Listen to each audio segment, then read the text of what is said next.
बड़ी खबर आपको न्यूज 18 इंडिया पर बता दें। बुलडोजर एक्शन पर सुप्रीम कोर्ट ने अपना फैसला पढ़ना शुरू कर दिया है। सुप्रीम कोर्ट की तरफ से कहा गया है अपराध की सजा घर तोड़ना नहीं हो सकता है। सुप्रीम कोर्ट ने कहा कि घर एक सपना है, ये कभी भी ना टूटे। अब ऐसे में देखना होगा कि क्या सुप्रीम कोर्ट की तरफ से, चूंकि इस वक्त फैसला पढ़ा जा रहा है, क्या दिशा निर्देश इसको लेकर जारी होते हैं। पिछली बार आपको बता दें फैसला सुरक्षित रखते हुए अंतरिम रोक बुलडोजर एक्शन पर लगा दी गई थी।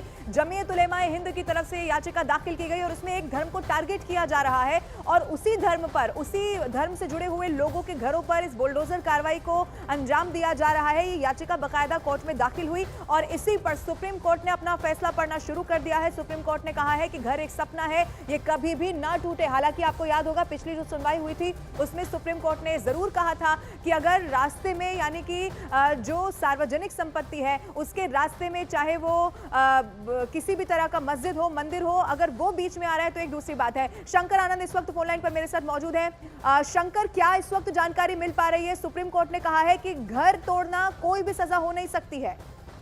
निश्चित तौर पे देखिए, जिस तरह से बुलडोजर एक्शन के मामले पे आज सुप्रीम कोर्ट में एक बड़ा फैसला आना है और इस मामले पर जिस तरह से एक तरह से कह सकते हैं कि जस्टिस गवाई जो है उन्होंने कहा कि एक घर होना और एक ऐसी लालसा जो कभी खत्म नहीं होती है, हर परिवार का सपना होता है कि उसका अपना एक घर हो। और एक महत्वपूर्ण सवाल यह है कि क्या कार्यपालिका को दंड के रूप में उसका आश्रय छीनने की अनुमति दी जानी चाहिए या नहीं। तो एक तरह से इसका मतलब जो है स्पष्ट तौर पर समझा जाना चाहिए कि किस तरह से उन्होंने इस मामले पर टिप्पणी की है। इसके साथ ही उन्होंने ये भी कहा है कि हमें विधि के शासन के सिद्धांत का विचार करने की आवश्यकता है जो भारतीय संविधान का आधार है। इसके साथ ही जस्टिस गवाई ने यह भी कहा कि कानून का शासन लोकतांत्रिक सरकार की नींव है, मुद्दा आपराधिक न्याय प्रणाली में प्रतिष्ठा से संबंधित है। एक तरह से कहा जा सकता है कि पिछली सुनवाई के दौरान में जिस तरह से कोर्ट ने यह भी कहा था कि जिस तरह से अगर कोई आदमी घर बनाता है और उसकी निजी संपत्ति को जिस तरह से बाकायदा तोड़ा जाता है,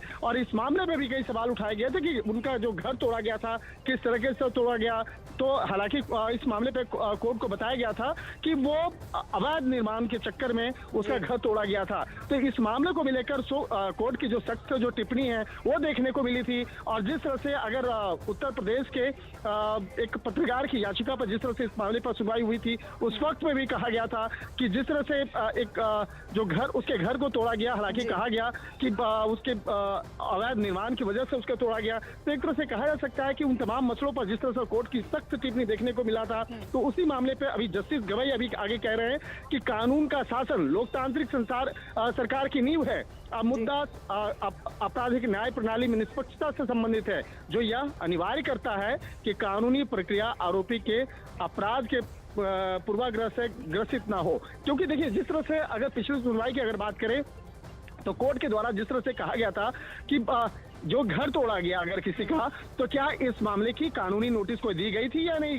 दी गई थी। तो इस मामले पे याचिकाकर्ता के द्वारा ये बताया गया था कि उन्हें कोई भी कानूनी नोटिस नहीं दिया गया था, बल्कि वहां पे जो एक कहा जा सकता है कि स्थानीय प्रशासन आकर के मुंह जबानी कुछ बोल गए थे और उसके बाद एक रस्म होती है वो रस्म को निभाया गया था, लेकिन कानूनी नोटिस कोई भी नहीं दिया गया था। ठीक है शंकर, आप नजर बना के रखिए, चूंकि फैसला पढ़ना शुरू हो चुका है सुप्रीम कोर्ट की तरफ से ये जरूर अभी साफ कर दिया गया है कि सजा घर तोड़ना नहीं हो सकती। इस पर नजर न्यूज 18 इंडिया की बनी हुई है।